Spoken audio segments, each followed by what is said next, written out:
Ahojte, vítajte pri dnešnom videu a dneska si ukážeme recept na túto rýchlu a chutnú ovsenú kašu. Príprava na túto kašu bude úplne jednoduchá a rýchla, takže poďme na to.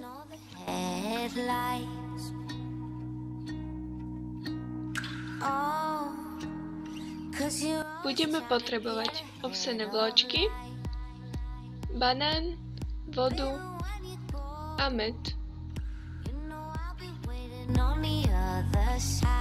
Do hrnca si dáme vločky s vodou v pomere 1:3.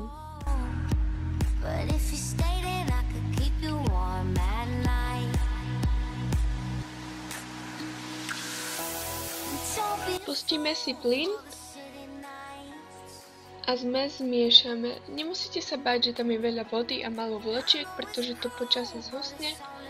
A takto si to premiešame a my zatiaľ si rýchlo nakrájame polovičku banána na kolieska a tie kolieska popučíme.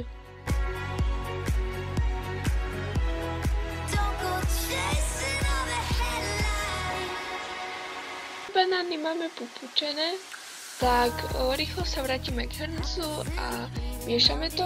Počasie nám to začne bublať a to znamená, že tam môžeme dať medu a taktiež tam prisypať ten popučený banán.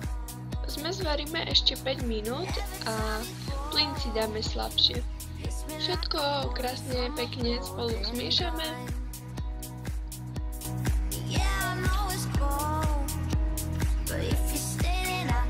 A na poslednú chvíľu som si spomenula, že tam ide aj mlieko, čiže tam nalejeme polovičku pohára mlieka. Opäť všetko premiešame, počasie nám to zase zhustne, čiže zase sa nemusíte obávať, že tam je strašne veľa mlieka. Plyn vypneme a nalejeme si to do nejakej misky.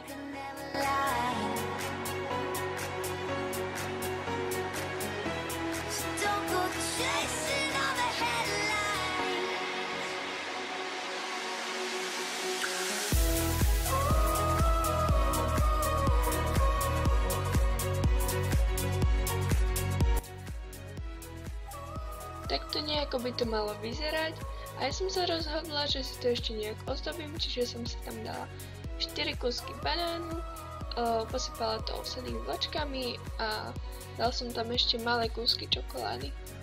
Takže takto nejak by mal vyzerať výsledok našej práce. Keby ste si ten recept robili doma, tak nám dajte vedieť, prípadne pošlite fotku. A keď sa vám toto video páčilo, tak nezabudnite dať like, budeme radi za každé zdieľanie či sledovanie. Tak majte sa a uvidíme sa pri ďalšom videu.